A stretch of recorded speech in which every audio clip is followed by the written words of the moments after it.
Hey there. Welcome to Midnight Sleep Crime. I'm here to help you relax tonight. I know many of you use this video to fall asleep. So, before you get cozy, don't forget to like the video and subscribe to the channel. Also, let me know where you're watching from and what time it is there. I'd love to hear from you. Story 1. The Vanishing Light. The street lamps on Sycamore Lane always flickered at night, as though the quiet cul-de-sac carried a heartbeat of its own. Neighbors would joke that the town council needed to fix them, but everyone had grown used to the pulse of light, bright and dim, like the street itself was breathing. It was one of those half-lit evenings when 16-year-old Clara Whitmore was last seen.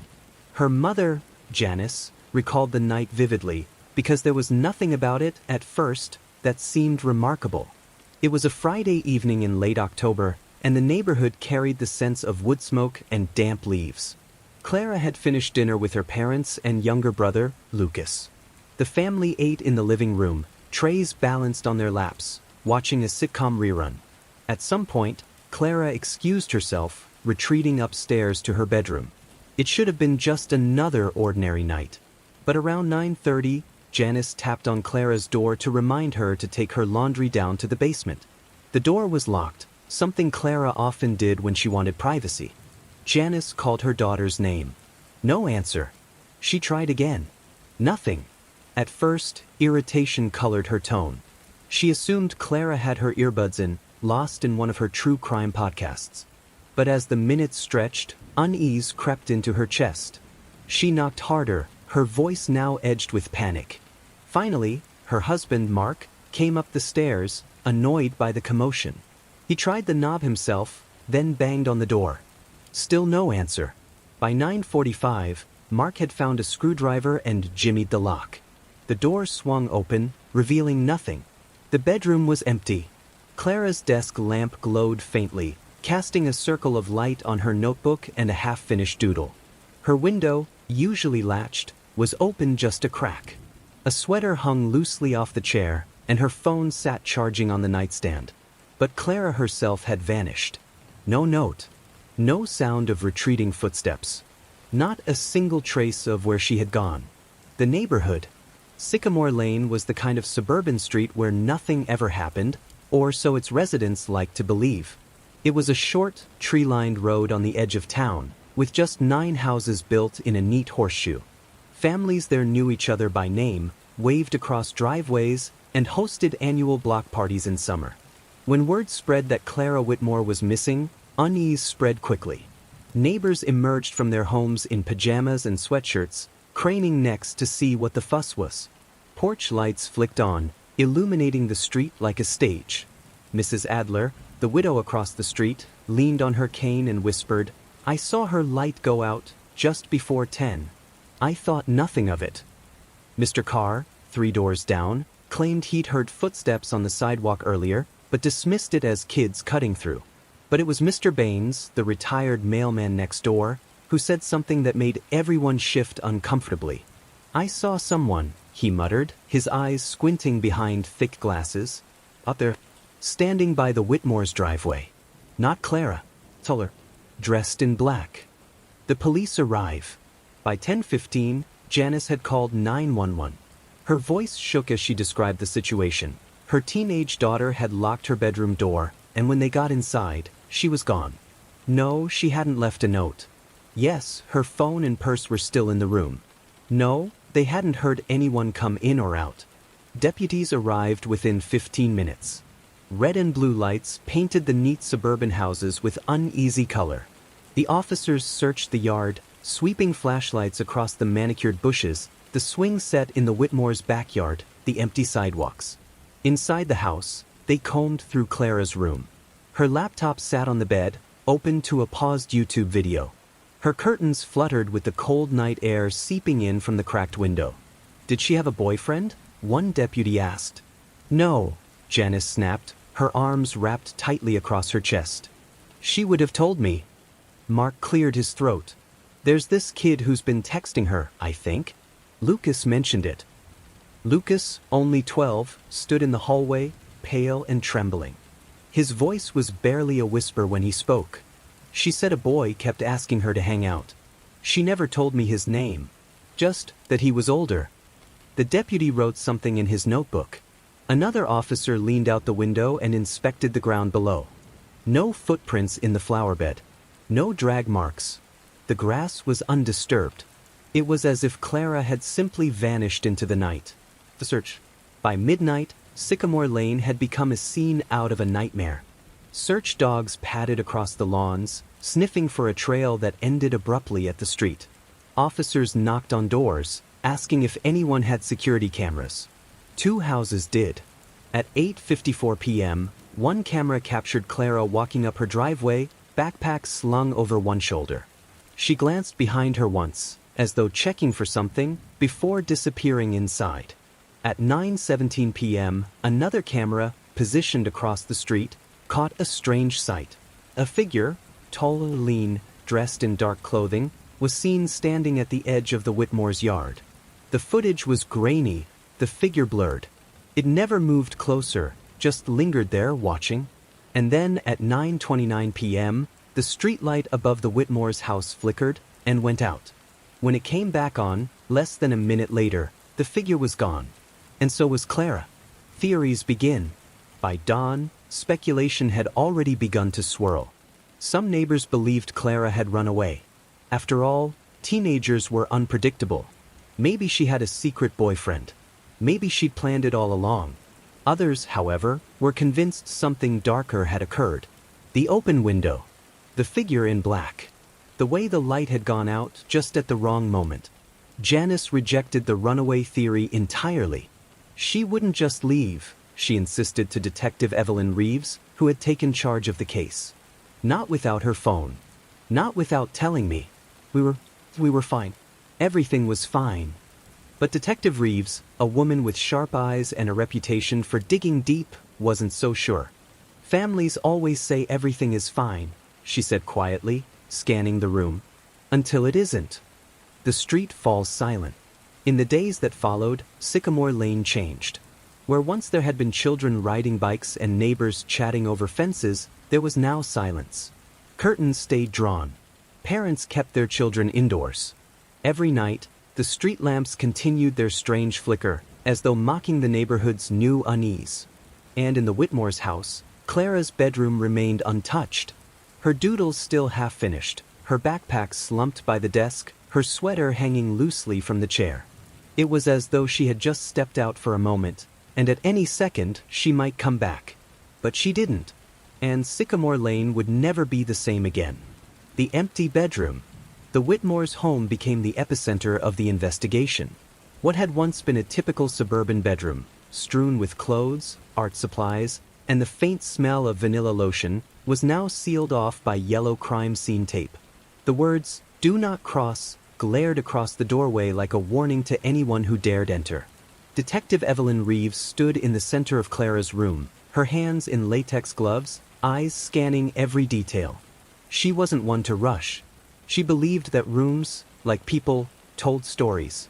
And Clara's story, she suspected, was hidden here among the ordinary. The first thing Reeves noted was how neat the space was for a teenager. The bed was made, though the blanket looked as though someone had sat on its edge recently. A notebook lay open on the desk, half covered in doodles, spirals, eyes, and what looked like broken street lamps. The curtains still fluttered faintly from the window that had been left cracked. Reeves leaned closer to the sill. The latch wasn't broken. The window had been opened willingly. On the white paint of the sill, she spotted a faint smudge, darker than dust, too deliberate to be random. She crouched, shining her penlight on it. It was a fingerprint, partial but distinct. "Bag this," she told a crime tech, stepping back. Janice's denial. Downstairs, Janice Whitmore sat at the kitchen table, wringing a dish towel as if it might unravel the truth. Her face was pale, eyes hollowed from lack of sleep. "She wouldn't leave," Janice said again, repeating the line like a prayer. She had schoolwork. She was excited about her art fair next month. She had no reason to go. Detective Reeves listened carefully. "Did she ever argue with you? With her father? Anyone at school?" Janice shook her head too quickly. "No.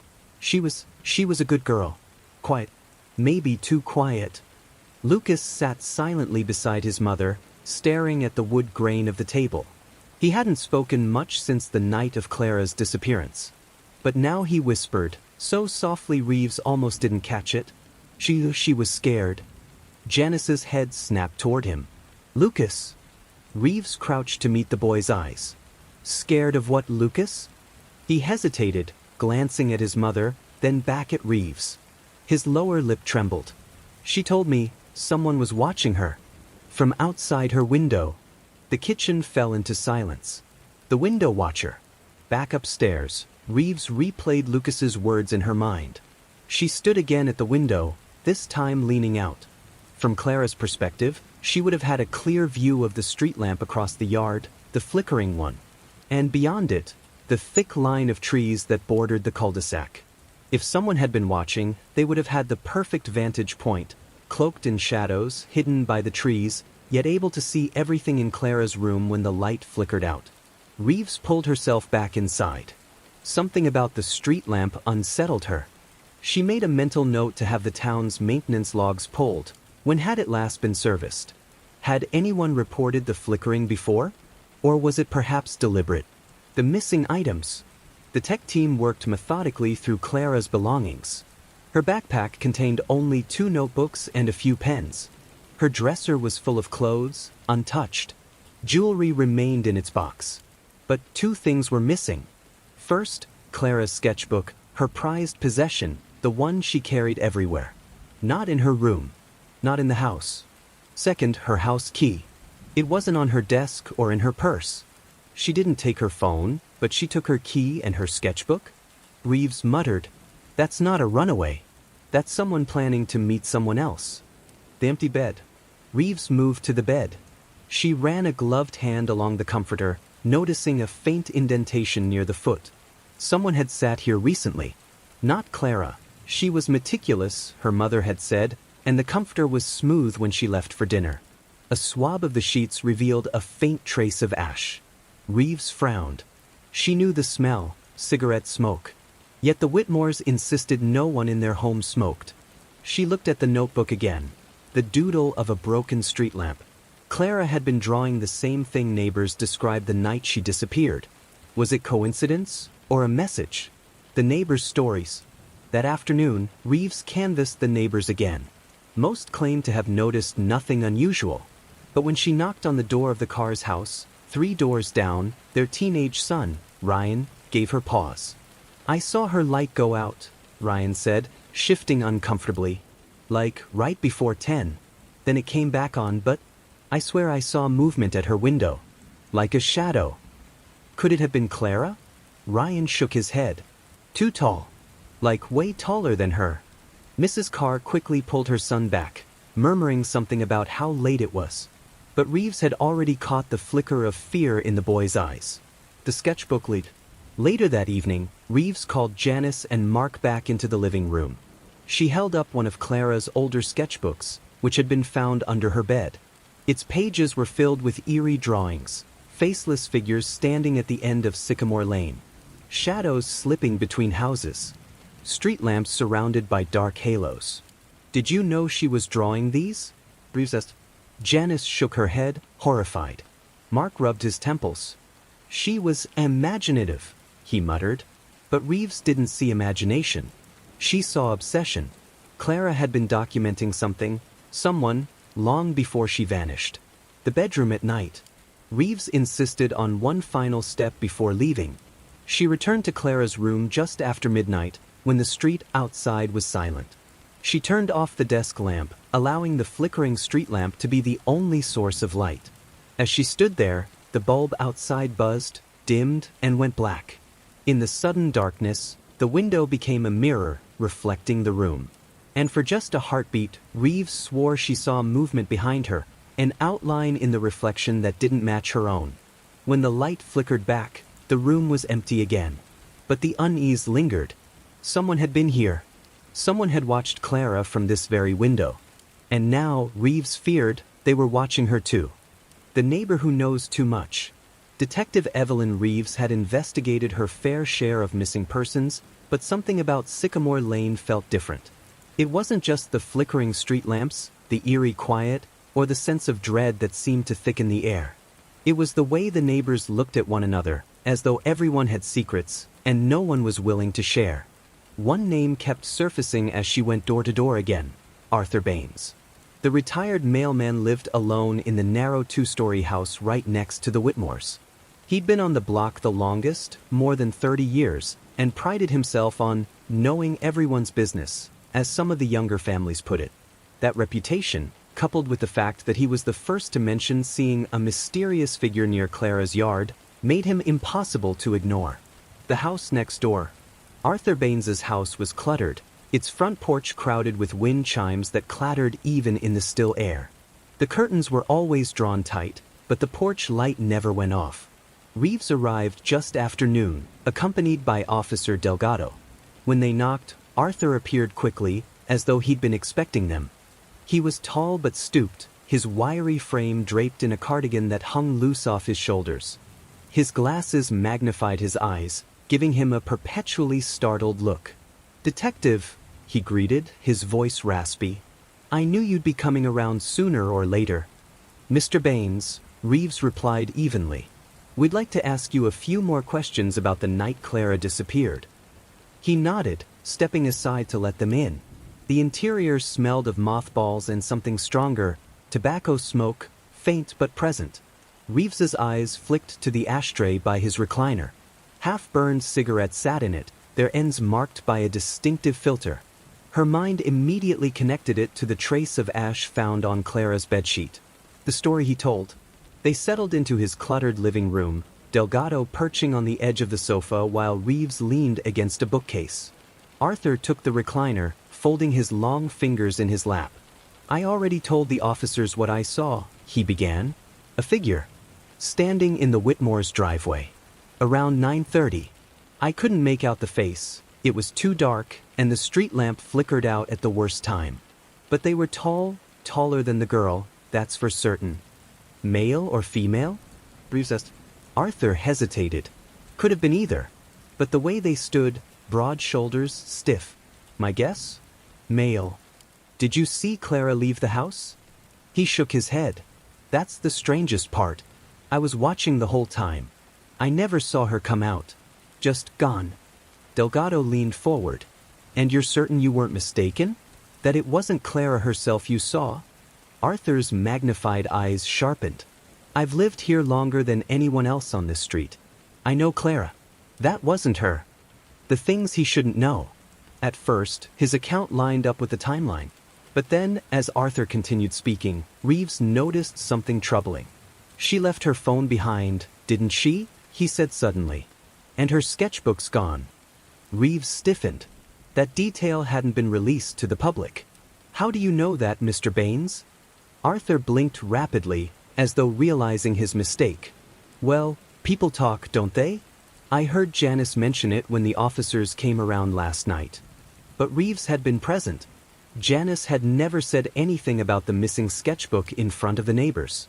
That detail was known only to family and investigators. Arthur Baines knew too much. A shadow of obsession. Reeves glanced around the room, taking in the decor. Stacks of newspapers were piled waist-high in the corners. A row of neatly labeled photo albums lined one shelf. On the coffee table lay a camera, old but well-kept, with a zoom lens attached. "Do you take a lot of pictures, Mr. Baines?" she asked casually. His thin lips twitched into a smile. "It's a hobby. Been photographing this street for years. The changes, the families, the seasons. I like to keep a record." "A record," Reeves repeated, stepping toward the albums. Arthur moved quickly, almost too quickly for a man his age. "Those are private," he said, his tone suddenly sharp. Reeves held his gaze. "So is Clara Whitmore's bedroom. Yet someone was watching it." Arthur's hands clenched the armrests of his chair, knuckles whitening. "The cigarettes." Delgado rose and moved toward the ashtray. "Do you mind if we take one of these?" Arthur's eyes flicked to the cigarette butts. "Why would you need that?" "Just routine," Delgado said smoothly. Arthur hesitated, then gave a stiff nod. But the hesitation was enough for Reeves. She leaned closer, lowering her voice. "We found ash on Clara's bed, Mr. Baines. The same brand you smoke. For the first time, Arthur's composure cracked. His eyes widened and he stammered, I never went into that house. I would never. But someone did, Reeves pressed. And whoever it was, Clara trusted them enough to let them in. Did she trust you, Mr. Baines? Arthur shook his head violently. She didn't even like me. Kids these days don't. They think I'm a nosy old man. Maybe because you watched them too closely, Reeves countered. The outburst. The room grew tense. The only sound was the tick of a clock on the wall. Finally, Arthur leaned back, his chest heaving. You think I had something to do with it, don't you? He snapped. You think I hurt her. But you're wrong. I saw something that night, something I shouldn't have. That's why you're here, isn't it? Because I noticed what no one else did. What did you see? Reeves asked firmly. Arthur licked his lips. Not just the figure in the driveway. There was another shadow. At the window. Someone was inside that room with her. The words hung heavy in the air. Delgado frowned. Why didn't you mention that before? Arthur's gaze darted to the window. Because no one believes me. They never do. They all think I'm just a crazy old man. The photograph. Reeves decided to push further. If you've been taking photos of this street for years, maybe you caught something on camera. Do you have pictures from that night? Arthur hesitated again, then sighed, rising to his feet with surprising energy. He shuffled over to the shelf and pulled out an album, slamming it onto the table. The photographs inside were meticulous. Houses in daylight. Cars parked at different angles. Children playing in yards. The rhythm of suburban life, catalogued frame by frame. Then, Reeves's hand froze on a page dated 2 weeks before Clara's disappearance. There was Clara, standing in her driveway, looking straight at the camera. Her expression wasn't casual or friendly, it was wary, almost fearful. Why were you photographing Clara? Reeves demanded. Arthur's voice trembled. She knew someone was watching her. She told me. I was trying to help. To catch whoever it was. Reeves studied him carefully. His eyes, his shaking hands, the desperation in his voice. It could be guilt. Or it could be fear. Too close to the truth. Before leaving, Reeves confiscated the photo album and the cigarettes. Arthur protested weakly, insisting he was only trying to protect Clara. But as she and Delgado stepped back onto Sycamore Lane, Reeves felt a prickling at the back of her neck. If he's lying, he's dangerous, Delgado muttered. Reeves nodded. And if he's telling the truth, she glanced back at the Whitmore's house, its curtains drawn tight. Then someone else was inside Clara's room that night. Someone who doesn't want us to know. As they walked toward their car, the street lamp above Arthur Baines's driveway flickered, buzzed, and went out. In the momentary darkness, Reeves thought she saw a figure standing at Clara's window. When the light blinked back on, the window was empty. But she was no longer certain that Arthur Baines was the neighbor they had to worry about. The secret in the attic. Detective Evelyn Reeves had always trusted her instincts, and they told her that Arthur Baines, the neighbor who watched too much, was only one piece of the puzzle. There was more, something the Whitmores hadn't told her. Something about that house.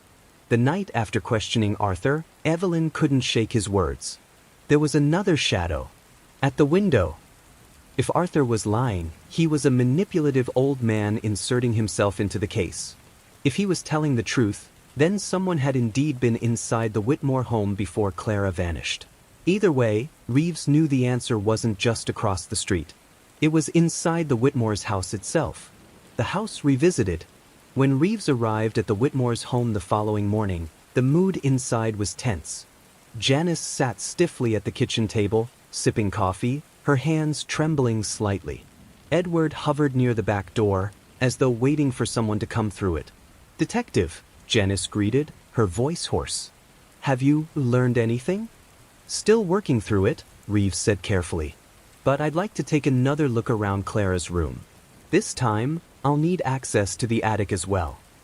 Edward blinked, startled. "The attic? But there's nothing up there but junk." "Sometimes junk tells a story," Reeves replied. The couple exchanged a glance. Something unspoken passed between them, but neither argued further. The ladder. The attic hatch was at the end of the upstairs hallway, a square panel in the ceiling with a pull string dangling down. Edward fetched a ladder, grumbling the whole time. "Detective, with all respect, this seems unnecessary. Clara never went up there. She hated dust." Reeves ignored him, tugging the string. The hatch creaked open, and a puff of stale air drifted down, thick with the scent of mildew and insulation. Dust motes floated in the beam of morning light spilling through a nearby window. She climbed the ladder, flashlight in hand. Delgado followed behind her, his larger frame making the narrow ladder groan under his weight. The attic was cramped, its wooden beams low enough that Reeves had to duck. Boxes were stacked haphazardly, some sagging under the weight of decades. An old trunk sat against the far wall, and faded Christmas decorations spilled out of a cardboard box nearby. It looked, at first glance, exactly as Edward described, junk. But Reeves had learned to distrust appearances. Presence above. She swept her flashlight slowly across the space. A chill prickled her skin, even though it wasn't particularly cold. "Detective," Delgado murmured, pointing. In the dust covering the attic floor, faint footprints trailed from the hatch toward the far corner. Reeves's heart quickened. "Recent," she whispered. The prints were small. Too small to belong to Edward, and too precise to have been made long ago. Someone had been up here recently. Someone light on their feet. She followed the tracks until they disappeared beneath a pile of boxes. Kneeling, she pushed them aside. Her fingers brushed something solid, something hidden. A small wooden panel. The hidden space. "Help me move this," she said to Delgado. Together, they shifted the boxes and pried up the panel. Beneath it was a crawl space, no bigger than a closet, carved between the attic beams. Inside were objects. A flashlight, a stack of notebooks, and, horrifyingly, a pillow and blanket. Reeves's throat tightened. Someone had been living in the attic. Delgado swore under his breath. "Jesus, you think Clara?" Reeves shook her head slowly, picking up the notebooks. They were worn, filled with dense handwriting. Names, dates, drawings. Her blood ran cold when she saw sketches of Clara's face. Not artistic, but obsessive. Dozens of versions of her, smiling, frowning, crying. Always drawn with wide, staring eyes. The family's secret. Reeves descended the ladder, clutching the notebooks, her face pale. Janice gasped when she saw them. Edward stepped forward, his voice hard. "Where did you find those?" "In your attic," Reeves replied flatly. "Would you like to explain why someone's been living above your daughter's bedroom?" Edward's face turned red, and for a moment he looked ready to explode. Then he deflated, sinking into a chair. "It's complicated," he muttered. "Complicated?" Reeves snapped. "Your daughter is missing, and you never thought to mention that there was evidence of someone hiding in your attic?" Janice began to cry, covering her face with her hands. Edward glared at her, then turned back to Reeves. "It's not what you think," he insisted. "It wasn't Clara. It was someone else." "Who?" Edward hesitated. Then the word spilled out. "My brother." "The brother in the walls." Reeves froze. "Your brother? What are you talking about?" Edward ran a hand down his face. "His name is Paul. He's troubled. Has been since we were kids. He can't hold down a job, can't live on his own. For years, he's been drifting. And when things got bad, real bad, we let him stay here. In the attic. Just for a while." Janice sobbed harder. "I told you it wasn't safe, Edward. I told you." Reeves's pulse raced. "Are you telling me your brother was living in the attic above your teenage daughter's room?" Edward slammed his fist on the table. "I didn't have a choice. Family takes care of family. Family doesn't stalk their niece." Reeves shot back, waving the notebooks. "These drawings? These notes? This isn't care, Edward. This is obsession." The missing brother. Reeves demanded to know where Paul was now. Edward shook his head. "I don't know. He disappeared a few days before Clara did. We thought maybe he left town. Or maybe," Reeves said coldly, "he didn't leave at all." Janice finally raised her head, tears streaking her face. "I heard noises the night Clara vanished. I thought it was just the house settling. But what if it was Paul? The room fell silent. Reeves's mind spun. Arthur Baines had claimed to see a figure in the driveway. Maybe that was Paul. Maybe he had lured Clara out, or worse, dragged her. But then, why hadn't the Whitmores told her this sooner? The attic notes. Reeves flipped through more pages of the notebooks. There were cryptic phrases scrawled between the drawings. She hears the song. The light keeps her safe. They don't know what I know. Beneath one sketch of Clara was written, "She'll come with me when the time is right." Reeves slammed the book shut, bow rising in her throat. "Your brother needs to be found immediately," she said. "Because whether you want to face it or not, he's tied to Clara's disappearance." Edward hung his head. Janice broke down completely. Delgado stood by the door, scanning the yard outside through the window. If Paul's still around, he might be watching us right now. The creak in the ceiling. That night, Reeves couldn't get the attic out of her mind. She replayed the details over and over, the footprints, the bedding, the drawings. A secret space above Clara's bedroom, where someone had lived like a ghost. She imagined Clara lying in bed, unaware, or maybe aware, of the eyes watching from above. The thought sent a shiver down her spine. But something nagged at her. If Paul had taken Clara, why leave behind his notebooks? Why vanish without a trace? Unless he hadn't gone anywhere at all. As she prepared to leave the Whitmores' house that evening, she heard it, a faint creak above her. From the attic, the watching. She froze in the hallway, staring up at the hatch. For a moment, she swore she heard breathing. Slow, heavy, coming from directly above. Her hand went to her gun. Delgado moved quietly to her side, his eyes wide. "Did you hear that?" he whispered. Reeves nodded slowly. The attic was supposed to be empty. But Reeves was no longer sure it was. Closing image. As night fell over Sycamore Lane, the Whitmores tried to sleep downstairs, huddled in the living room. Reeves and Delgado stayed posted in the house, waiting. At exactly 2:14 a.m., the sound came again. Crick. The weight of someone shifting on the beams above.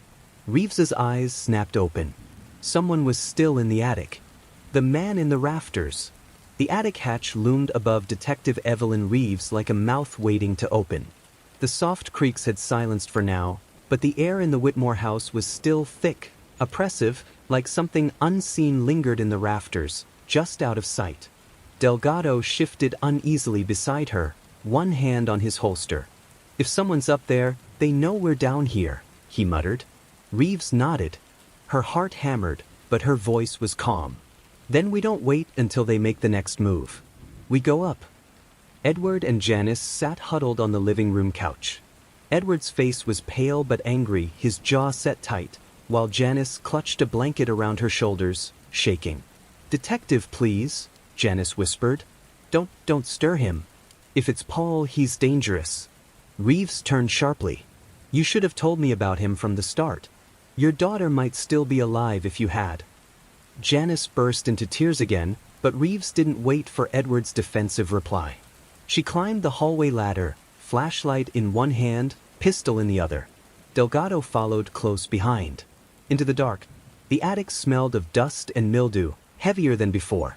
Reeves's flashlight beam cut through the darkness, sweeping across boxes and old furniture. The crawl space where they'd found the bedding and notebooks sat open, gaping like a wound.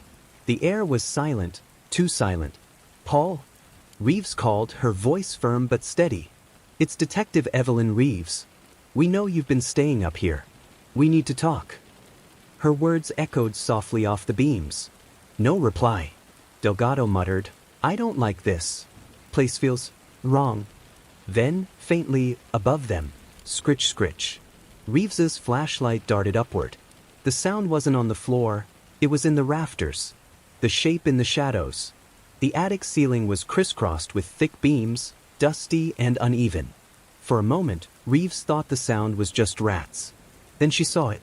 A shape shifted in the dark. It was human. A man crouched along one of the beams, his limbs awkward, animal-like, eyes glinting as the flashlight caught them. His face was smeared with grime, his hair long and matted. "Paul Whitmore." Reeves's pulse jumped. "Paul, it's over. Come down." No one has to get hurt. The man didn't move. His head tilted sharply, like a bird studying prey. Then, with startling speed, he scuttled along the beam deeper into the attic, disappearing into shadows. Delgado swore and raised his gun. He's fast, Jesus, he's like a damn spider. Don't shoot unless you have to, Reeves snapped, climbing carefully over boxes toward where Paul had gone. The chase in the rafters. The sound of wood creaking echoed above them as Paul moved, the rafters groaning under his weight. Reeves and Delgado followed, their flashlights darting between the beams. Reeves's foot crunched over something. She looked down. Another notebook. Smaller than the others, its pages torn. She flipped it open with one hand. Inside were scribbled words, jagged and frantic. The girl knows the song. She is light. They are dark. Take her before they do. Reeves's stomach turned. She shoved the notebook in her coat pocket and pressed on. Suddenly, a loud crack split the air. Delgado's flashlight swung up. Paul had dropped down onto a lower beam, crouching like an animal. His eyes glared down at them. Where is Clara? Reeves demanded. Paul let out a guttural laugh, more like a growl. Then he hissed a single word. Gone. The collapse. Before Reeves could react, Paul launched himself across the attic, swinging from one beam to another with shocking agility. Delgado raised his gun, but Paul vanished into the dark again. The old wood groaned ominously. Dust rained down. One of the beams gave way. Paul tumbled through a weak patch of ceiling, his body slamming down through plaster. A jagged hole opened above the upstairs hallway, raining debris. Reeves peered down through the hole. Paul hadn't fallen all the way through. He hung precariously, gripping a beam, his legs dangling. He snarled, pulling himself back up with frightening strength. Delgado leaned over, gun ready. He's gonna kill himself if he keeps this up. But Paul scrambled onto another beam, chest heaving, glaring at them with a wild intensity. Reeves's gut told her he wasn't afraid of falling. He wasn't afraid of anything. The confrontation. Finally, Paul crouched on a central beam, directly above the crawlspace where they'd found his bedding. He was cornered, panting, eyes darting like a trapped animal. Reeves steadied her voice. Paul, your niece is missing. We need to know where she is. Did you take Clara? Paul's face twisted into a grotesque smile. He rocked back and forth on the beam, muttering. She came to me. She was already mine. Reeves's heart pounded. Where is she now? Paul leaned forward, pointing a filthy finger at her. They'll never find her in the light. Delgado stepped closer. What the hell does that mean? Paul's laugh echoed through the rafters, sharp and broken. The house remembers. The house keeps her safe. Just like it kept me. Then, with terrifying speed, he scuttled back into the crawlspace, disappearing like smoke. The search. Reeves and Delgado rushed forward, but the crawlspace was empty. Only the old bedding and more scribbled papers remained. God damn it, Delgado cursed, slamming a box aside. Reeves stared at the shadowed corners of the attic, unease clawing at her gut. Paul hadn't gone far. He knew this space better than anyone. He could vanish into the walls, into the beams, even into the floorboards. Her radio crackled. Officer Mercer's voice came through from outside. Detective Reeves? Movement in the yard. North side of the house. Someone dropped from the roof. Reeves's blood ran cold. It's him. He's on the move. The escape. By the time they scrambled down from the attic and rushed outside, Mercer was already running along the side of the house, flashlight beam darting across the yard. North fence. Mercer shouted. Reeves sprinted after him, Delgado close behind. Her lungs burned as she cleared the yard, her beam catching a fleeting glimpse of Paul's figure clambering over the wooden fence with shocking speed.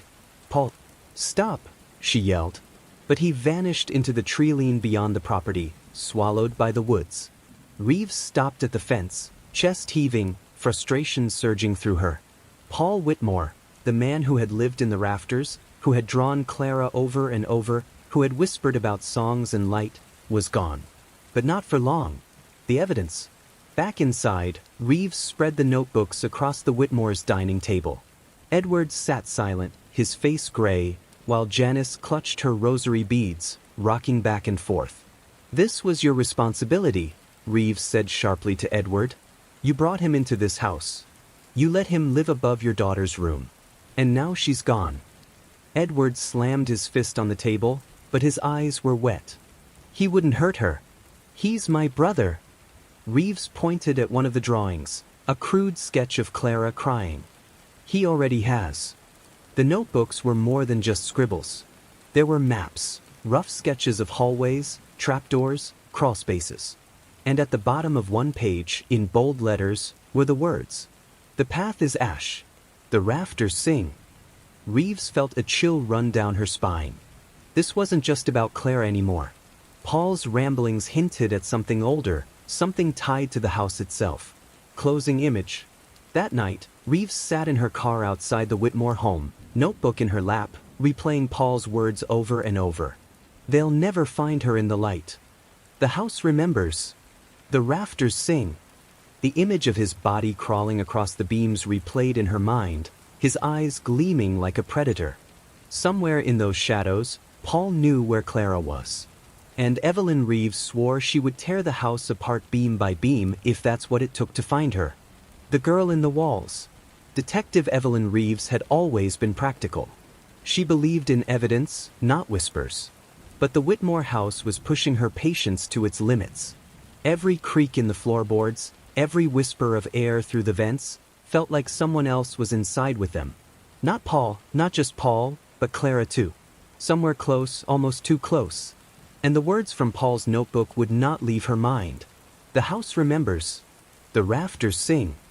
If Clara was still alive, if Paul hadn't killed her, then the answer lay not in the woods or the streets, but in the house itself. The discovery in the vents. Reeves returned the next morning with a specialized team. Thermal scanners, sound sensors, even cadaver dogs. They were going to rip the house apart, if necessary. Delgado was skeptical. "You really think the kid's in the walls? That she's just been, crawling around like him?" Reeves kept her eyes on the floor plan pinned to the Whitmore's kitchen wall. This house was built in 1897. Renovated in the 60s, again in the 90s. Old houses mean sealed crawl spaces and used vents, bricked-over cellars. There are places here no one's touched in decades. And Paul knew every one of them. The tech team set up equipment, moving methodically. Within an hour, one of them called out from Clara's room. "Detective, you'll want to see this." Reeves hurried upstairs. The tech crouched by the air vent near Clara's desk. The cover was loose, screws missing. Inside, wedged between dust and cobwebs, was a scrap of fabric. It was from Clara's hoodie. Reeves's stomach twisted. She reached deeper into the vent with gloved fingers, and her hand brushed paper. She pulled it free, a torn page from a sketchbook. The drawing was frantic, shaky, but unmistakable. It showed Clara's own bedroom. But on the walls were dozens of eyes watching. Whispers in the walls. That night, Reeves stayed late again. The Whitmores had been moved to a hotel for their safety, leaving the house eerily silent. Delgado had begged her to go home, but Reeves couldn't. Not when Clara might still be here. She sat in Clara's room, lights off, listening. At first there was only silence. Then, faintly, the sound of movement in the walls. A shuffle. A soft scrape. A breath. Reeves held her breath, straining her ears. "Clara," she whispered into the darkness. The room seemed to pulse with silence. Then, very softly, came the faintest sound. 3 knocks. Her heart lurched. She tapped her flashlight against the wall in return, 3 times. The answer came back, muffled from within the plaster. Knock, knock, knock. The crawlspace. By dawn, Reeves had a plan. She brought in the team again, this time focusing on the northern wall of Clara's room. The thermal scanner lit up faintly in the plaster. "Someone's behind there," the tech muttered. Body heat but faint. Reeves's pulse raced. "Cut it open." They sawed carefully through the plaster. Dust filled the air, the smell of mildew thickening. Behind the wall was a narrow crawl space, barely wide enough for a person to squeeze through. And on the inside of the plaster, scratched with fingernails, were words. "Help me." The letters trailed off into jagged scratches. Reeves's throat went dry. She reached a hand inside, shining her flashlight into the darkness. The beam cut through dust, catching on something pale. For one terrible second, she thought it was bone. Then it moved. The girl in the walls. Clara! Reeves called, heart hammering. The pale shape shifted. A face turned toward the light, hollow cheeks, wide, frightened eyes. Clara Whitmore. Alive. She was wedged in the crawl space, trembling, shielding her face from the beam of light. Clara, it's okay, Reeves said, her voice shaking now. I'm here. We're getting you out. But Clara flinched, pressing herself deeper into the wall. No, don't. He'll hear. Reeves froze. Paul? Clara nodded violently, eyes wide with terror. He's still here. He's always here. The extraction. It took nearly 2 hours to widen the opening enough to pull Clara out. She fought them at first, terrified, convinced Paul was waiting just beyond the doorway. But eventually she collapsed into Reeves's arms, sobbing, her thin body trembling. Reeves wrapped her in a blanket, whispering, "You're safe now. We've got you." But Clara shook her head, her voice hoarse. "No one's safe. Not in this house." She pointed to the ceiling, to the rafters. "That's where he lives. That's where he keeps his voices." Clara's story. At the hospital, Clara was treated for dehydration and malnutrition.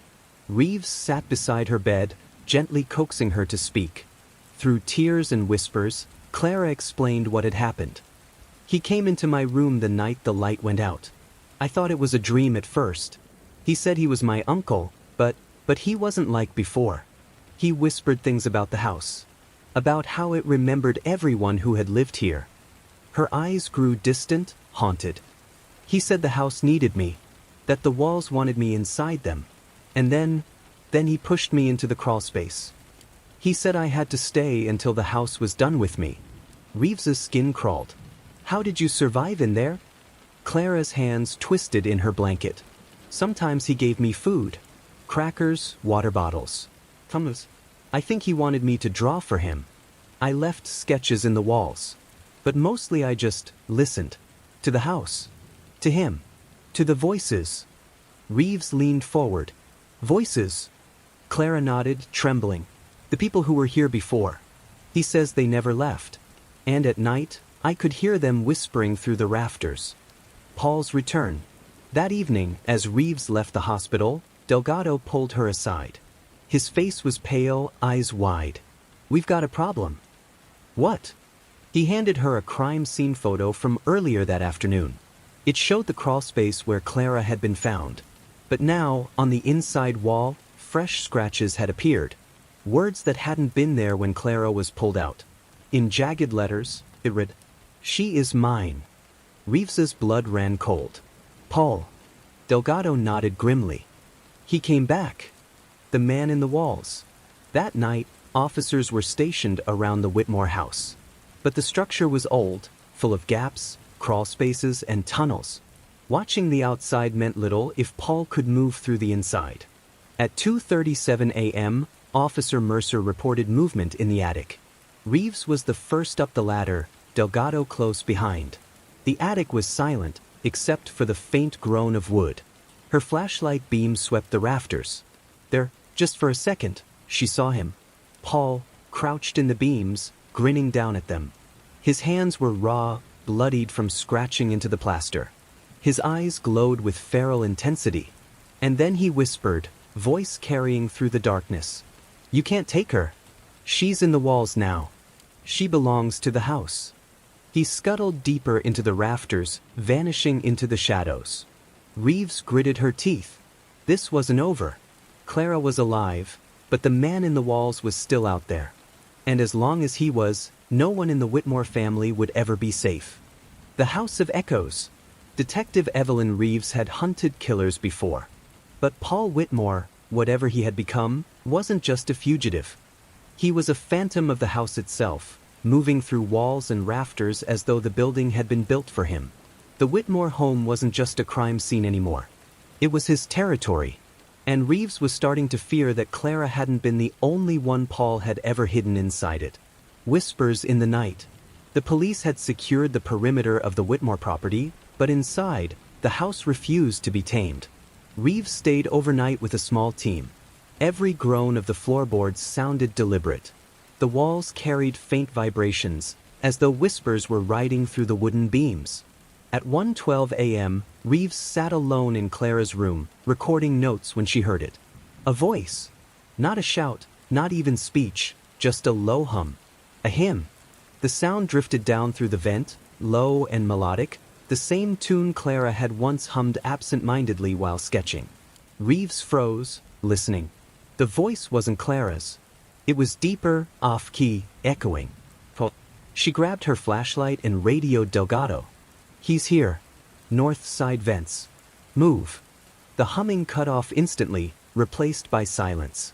But the echo of it remained, trapped in her ears like a song she couldn't forget. The house's history. By morning, Delgado insisted she rest. But Reeves couldn't sleep, not here, not now. Instead, she dug through county archives. What she found made her blood run cold. The Whitmore house had been built in 1897 by Elias Halloway, a preacher turned carpenter. Rumors swirled even then, that he built hidden rooms and crawl spaces so he could listen to the Lord's voices through the wood. Over the decades, families had lived and left, but nearly all reported strange disturbances. Vanishing pets. Unexplained noises. Children waking in the night, whispering about the man in the ceiling. In 1963, a girl named Miriam Cole had disappeared from the house. She was never found. The case file ended abruptly, but in one detective's notes, Reeves saw a chilling line. Parents reported scratches on walls spelling out, "She is mine."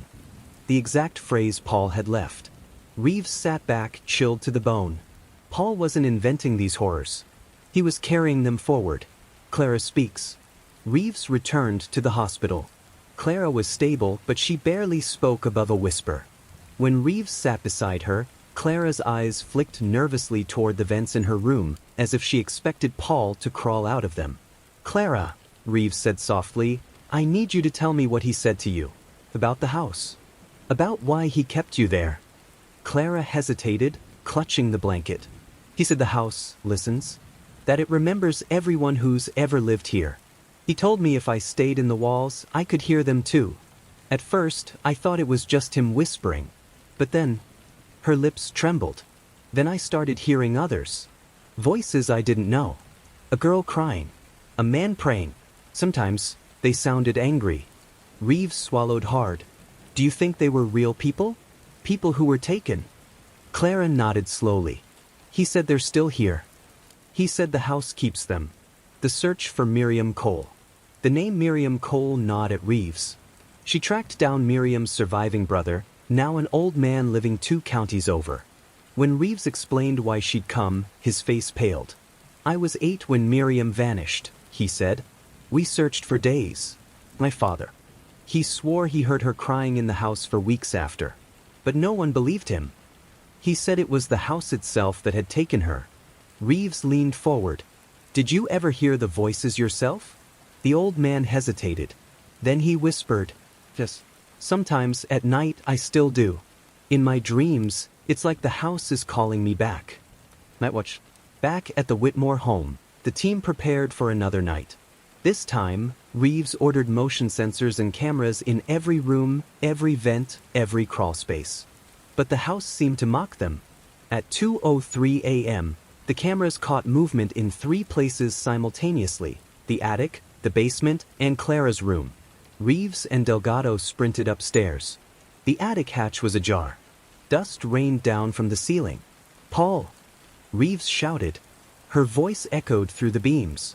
From deep in the rafters came laughter. Not loud, but hushed, like someone laughing directly into the wood.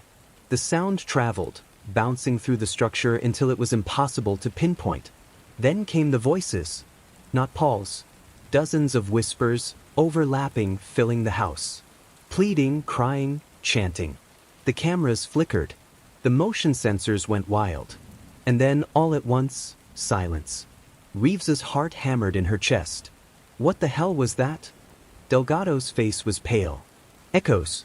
That's what Clara meant. The bones in the wall. The next day, Reeves made a grim decision. They would tear the house apart. If the house kept secrets, they were going to find them. The demolition team began with the northern wall of the attic. Within an hour, one of the workers shouted, "Detective!" Behind the paneling was a hollow cavity. Inside were bones. Small ones. Children's bones. Wrapped in tatters of fabric that looked decades old.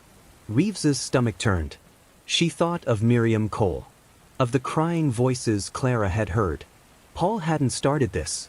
The house had been keeping children long before he was born. And now, Paul had become its willing keeper. Paul's message. That night, as Reeves stood in the gutted attic, she found fresh scratches carved into the exposed beams. The words were jagged, frantic. "You cannot save her. She is already in the echoes." Reeves's blood ran cold.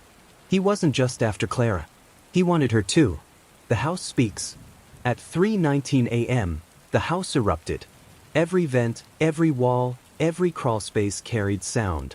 Moaning, weeping, shouting. The air itself vibrated. Reeves covered her ears, but it didn't stop. The voices weren't outside. They were inside her head. She staggered, nearly falling as whispers pressed against her mind. "Help me. Don't leave. She is mine." And then, beneath them all, Paul's voice, calm and steady. "Detective Reeves, come into the walls. The house wants you now." The lights flickered, plunging the house into darkness. For a moment, Reeves swore she saw faces forming in the wood grain of the walls.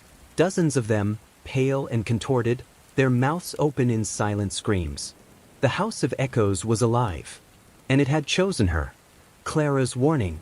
At sunrise, Reeves staggered outside, gasping for air. Delgado grabbed her shoulders, panicked. "Evelyn, what the hell happened? You're white as a sheet." She tried to explain, but words faltered. All she could manage was, "The house, it speaks." Later, at the hospital, Clara looked at her with haunted eyes. "You heard them, didn't you?" she whispered. Reeves nodded faintly. Clara's voice dropped lower. "That's how it starts. That's how he gets inside you. The voices don't stop. They never stop." She clutched Reeves's hand, trembling. "You can't fight the house, detective. Once it knows your name, it never lets go." Closing the net. Reeves knew one thing now with certainty. Paul wasn't just a predator. He was part of the house.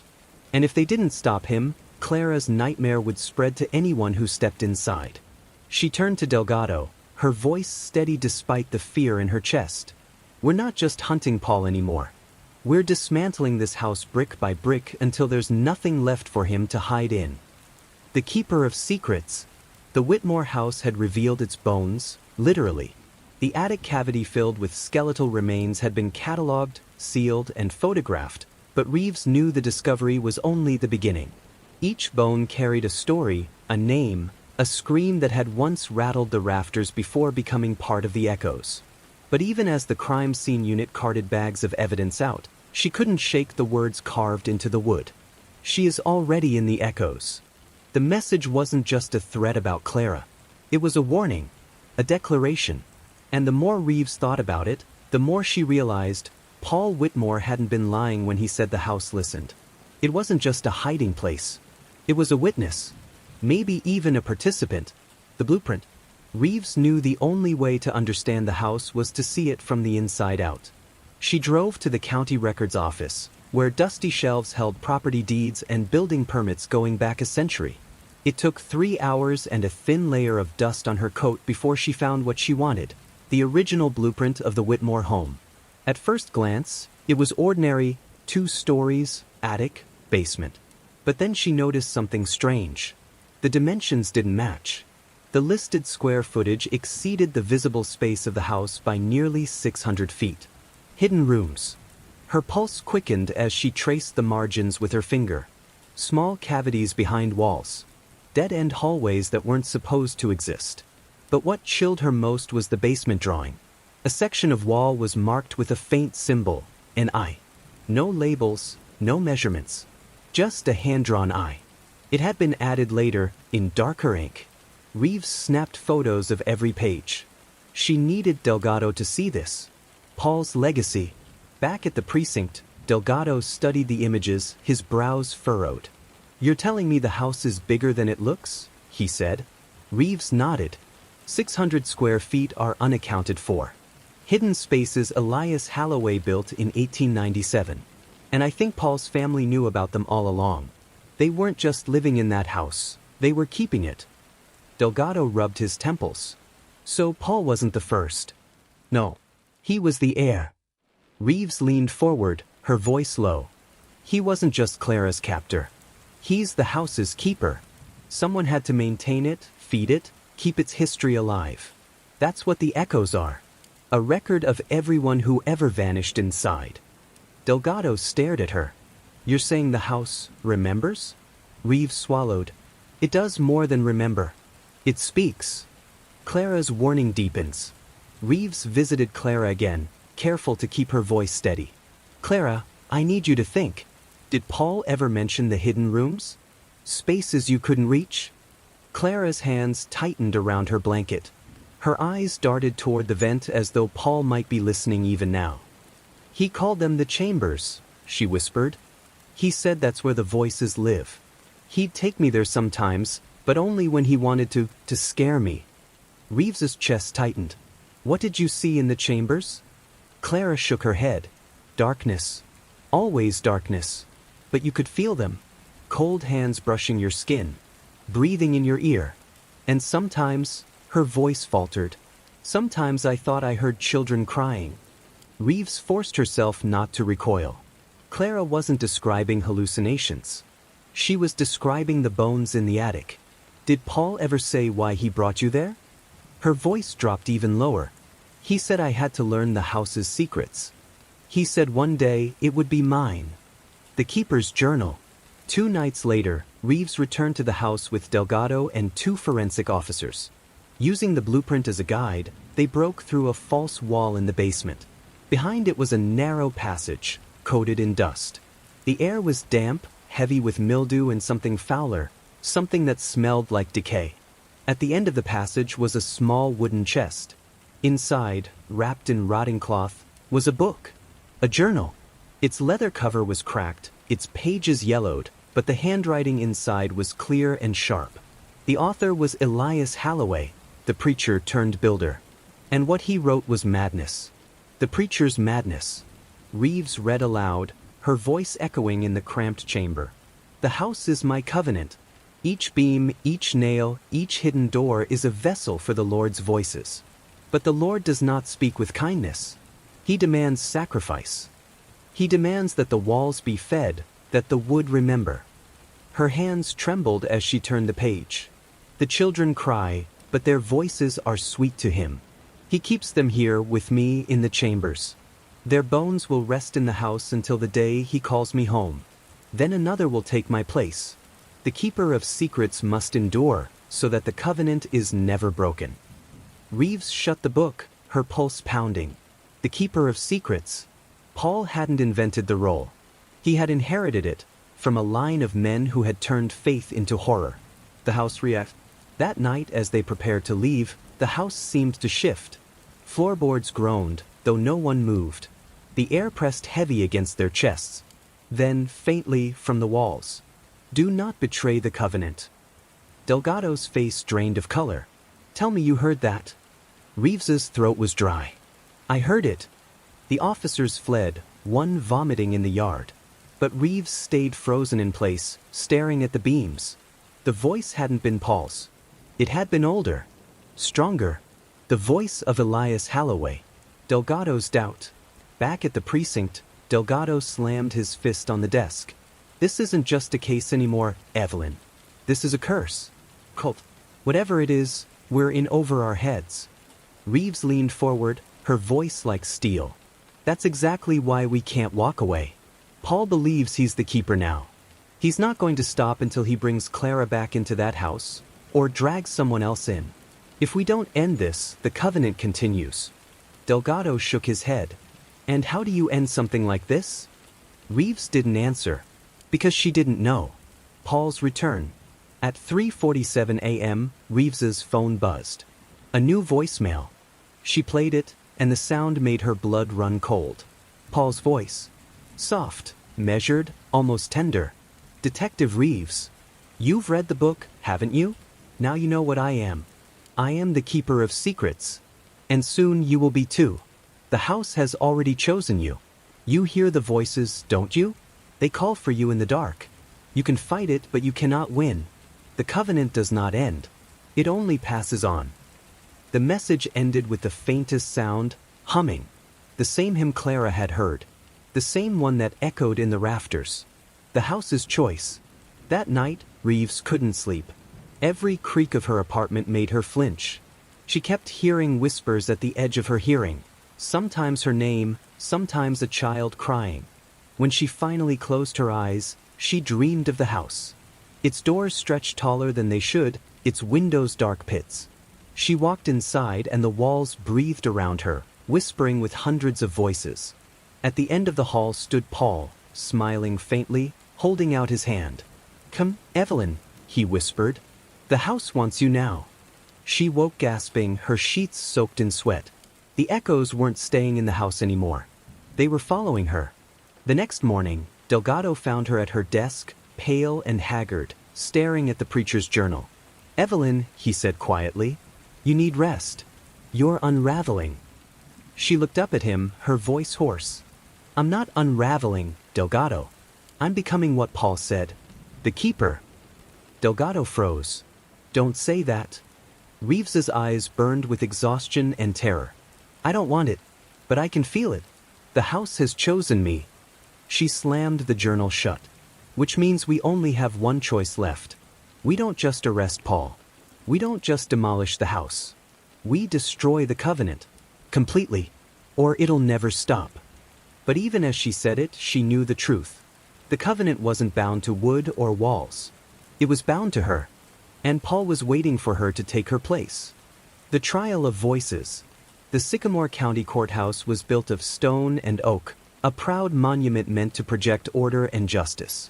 But as Detective Evelyn Reeves stepped inside that morning, the structure felt as hollow as the Whitmore house itself, its walls incapable of keeping out the whispers that had followed her since discovering Elias Holloway's journal.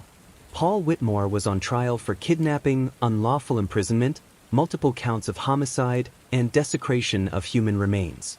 But it wasn't just the trial of a man. For Reeves, it felt like the trial of the covenant itself, of the voices that had claimed the Whitmore house for more than a century. The spectacle. News crews lined the courthouse steps. Locals pressed their faces against the glass doors, eager for a glimpse of the man who had haunted their nightmares. Paul entered the courtroom in shackles, dressed in a plain gray suit that fit too loosely on his thin frame. His hair had been cut short in county lockup, his face pale and gaunt, but his eyes were the same, calm, unblinking, dangerous. When he saw Reeves in the gallery, he smiled. Not the smile of a man cowed by justice. The smile of someone who believed he had already won. Opening statements. The prosecutor, Assistant Day Morgan Leary, opened with brutal clarity. "Ladies and gentlemen of the jury, this case is about a man who believed he was chosen by a house. He lured victims into its walls, imprisoned them, murdered them, and left their bones to rot in its rafters. This is not a ghost story. This is not a legend. This is a series of crimes committed by Paul Whitmore, and today we will prove that beyond any doubt." Paul's defense attorney, a wiry man named Connors, rose next. "My client is not a monster," he said smoothly. "He is a victim of a family curse, a childhood spent in isolation, and a house that warped his fragile mind. He did not act out of malice but under the weight of delusion. Ladies and gentlemen, you must decide if a man who believes he hears voices can be held truly responsible, or if he is merely the last casualty of the Whitmore covenant." The jury shifted uneasily. Clara testifies. When Clara Henderson took the stand, the entire room seemed to lean forward. She looked small in her cardigan, her voice trembling at first. But as she described the nights in the walls, the hymn that Paul hummed, and the moment she saw the bones in the attic, her voice grew steady. "He told me I was chosen," she said, "that the house needed me, that I had to become part of it. If Detective Reeves hadn't found me, I'd be in those rafters with the others." Connors tried to shake her testimony. Ms. Henderson, isn't it possible that your memories are clouded by trauma? That what you think you saw, what you think you heard, may have been hallucinations? Clara's eyes flashed. I know what I saw. And I know his voice. I'll never forget it. She pointed at Paul. It was him. Paul only tilted his head, lips curling into the faintest smile. The journal. The prosecution introduced Elias Holloway's journal as evidence, reading excerpts aloud. The keeper of secrets must endure, so that the covenant is never broken. Gasps rippled through the courtroom. Some jurors visibly shuddered. But Connors countered quickly. Ladies and gentlemen, this is not proof of a crime. It is the ravings of a mad preacher written more than 100 years ago. My client cannot be held accountable for the writings of his ancestors. Leary leaned into the jury box. Maybe not, but he acted on those words. And because of that, there are bodies in the rafters. Paul speaks. The most unsettling moment came when Paul himself took the stand. Against Connors's advice, he insisted on testifying. I am not insane, he said calmly, his eyes sweeping the courtroom. The house is real. The covenant is real. You think you can put me in chains and it ends? The voices don't die. They move. They've already chosen another keeper. He turned and looked directly at Evelyn Reeves. She hears them. Don't you, detective? The courtroom erupted in whispers. Reeves's stomach dropped as every eye turned toward her. Paul smiled wider, his chains clinking softly as he leaned back. The whispers in court. That night, as the trial adjourned, Reeves sat alone in her car outside the courthouse. She had heard them, soft, almost imperceptible, but real. A child crying. A voice breathing her name. The house wasn't done with her. But was Paul manipulating her? Or was the covenant truly alive, bleeding into her mind? Delgado slid into the passenger seat, breaking her spiral. You okay? He asked. No, she admitted. He's using me. Or the house is. I don't know anymore. Delgado's jaw tightened. Then we fight it. We get him convicted, we burn that house to the ground, and we bury every last secret with it. That's how we win. But Reeves wasn't sure it would be enough. The verdict approaches. Day after day, testimony piled up. Forensics confirmed the bones were human, spanning decades. The journal tied the Whitmore lineage to generations of disappearances. Clara's testimony cut to the heart, but Paul remained composed, unshaken.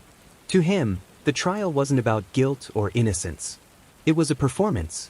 And as the closing arguments loomed, Reeves felt the weight of the whispers pressing harder. At night, she dreamed of the courthouse itself turning into the Whitmore house, its walls stretching, its rafters filled with shadows. She wasn't sure where the trial would end, inside the jury's verdict or inside her own unraveling mind. Closing scene. On the final day of testimony, Paul was led out of the courtroom. As he passed by Reeves, he leaned close, whispering just loud enough for her to hear. You can convict me, but you can't stop what's already inside you. The covenant doesn't end in chains. It ends when you take my place. Reeves froze, every muscle locking. Paul walked away smiling. And somewhere deep inside her, where fear and exhaustion had eaten through reason, she felt the truth of his words. The voices weren't leaving her. They were waiting. The Last Supper. The courthouse lights burned long into the night. Reporters gathered on the steps like vultures, their cameras aimed at the doors where Paul Whitmore would emerge in shackles once the jury reached a verdict. Inside, Detective Evelyn Reeves sat at the back of the nearly empty courtroom, her hands folded tight in her lap, staring at the jury box. 12 men and women deliberated behind closed doors, weighing evidence, testimony, and something they could never quite put into words. The feeling that had clung to every moment of this trial. The feeling that the Whitmore covenant wasn't just history. It was still alive. The whisper in the jury room. When the jury filed back in, their faces were pale, drawn tight with something heavier than the burden of justice. The foreman rose, his voice steady only because he forced it to be. We, the jury, find the defendant, Paul Whitmore, guilty on all counts. A gasp broke through the courtroom, followed by a murmur that swelled like surf against the walls. Paul didn't flinch. He didn't look at the jury, the judge, or even his lawyer. He looked at Reeves and smiled. Paul's last words. Sentencing was scheduled a week later, but Paul asked, demanded, to speak before the court. Against the prosecutor's advice, Judge Mason allowed it. Paul stood, his hands still shackled, his presence commanding the room as though the chains were an afterthought.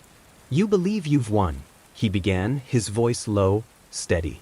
"You believe you've severed the covenant by convicting me. But the covenant isn't a man. It isn't a family. It isn't a house. It's a hunger. And hunger does not die.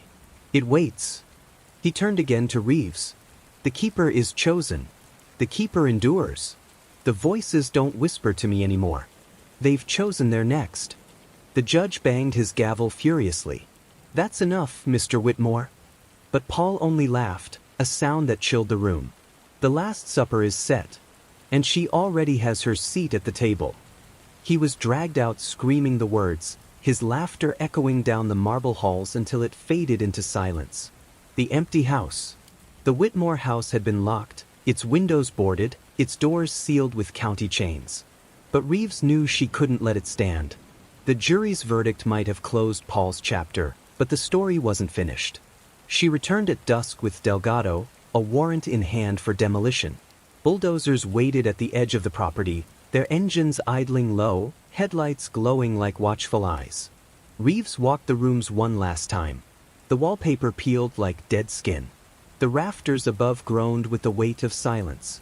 And yet, as she climbed into the attic, she swore she heard them, the voices layered atop one another like a choir of the damned. "Don't leave us. Stay. The keeper must endure." Delgado touched her shoulder, startling her. "We should go. They'll bring it down tonight." She nodded, but her legs felt heavy, her chest tight. Every step toward the door felt like betrayal, as if the house itself mourned her departure. The fire. The demolition didn't go as planned. When the bulldozers made their first strike, the house shuddered violently as though alive. Boards splintered. Dust clouded the air. Then came the spark. Nobody could say from where. Perhaps a frayed wire, perhaps something older, something waiting. Flames erupted. The Whitmore house went up in a firestorm so sudden, so consuming, that firefighters barely had time to set their hoses. The dry wood, the hidden crawl spaces, the tunnels in the walls, all of it became fuel. From the yard, Reeves watched the inferno. For a moment, she thought she saw faces in the flames, mouths open in silent screams, eyes glowing white-hot. And beneath the crackle and roar, she swore she heard Paul's voice. "It doesn't end in fire." The Last Supper. That night, Reeves couldn't sleep. She sat at her kitchen table, the lights dim, a half-empty glass of whiskey in her hand. The air felt thick, charged. At midnight she heard it, a knock at the door. 3 slow, deliberate raps. Her heart pounded as she opened it. No one stood there. But on the porch sat a box. Old wood, stained and cracked. She carried it inside, hands trembling, and set it on the table. Inside were plates. 12 of them, each etched with strange symbols she recognized from Elias Holloway's journal. Each one chipped, blackened, as though salvaged from fire. And at the bottom of the box, a 13th plate. Unmarked. Untouched. Waiting. She understood then. The covenant hadn't died with Paul. The house hadn't burned it away. It had moved on. And she had been chosen. Reeves stared at the 13th plate until dawn. She thought about Clara Henderson, still in therapy, trying to piece her life back together. She thought about the nameless bones, the lost voices, the generations swallowed by the covenant. And she thought about herself, whether she was strong enough to resist or doomed to become the very thing she'd fought against. When Delgado called in the morning, asking if she was all right, she lied. "I'm fine." But her eyes flicked to the box on the table, to the plate that gleamed like a mirror. And she wasn't fine. She was already seated at the Last Supper. Epilogue. The new keeper. Weeks later, Paul Whitmore was sentenced to death. Reporters wrote their headlines, the town tried to breathe again, and the Whitmore house smoldered to ashes. But in her apartment, Reeves began to change. She stayed up later each night, her ears tuned to whispers no one else could hear. She stopped eating with friends, stopped answering calls. Meals became ritual. Plates set just so, knives and forks aligned perfectly, as though guests were coming. Guests no one else could see. And one evening, as she placed the 13th plate at the head of the table, she smiled. Not her smile. Pulse. The covenant had endured. The keeper had risen. And the Last Supper had only just begun.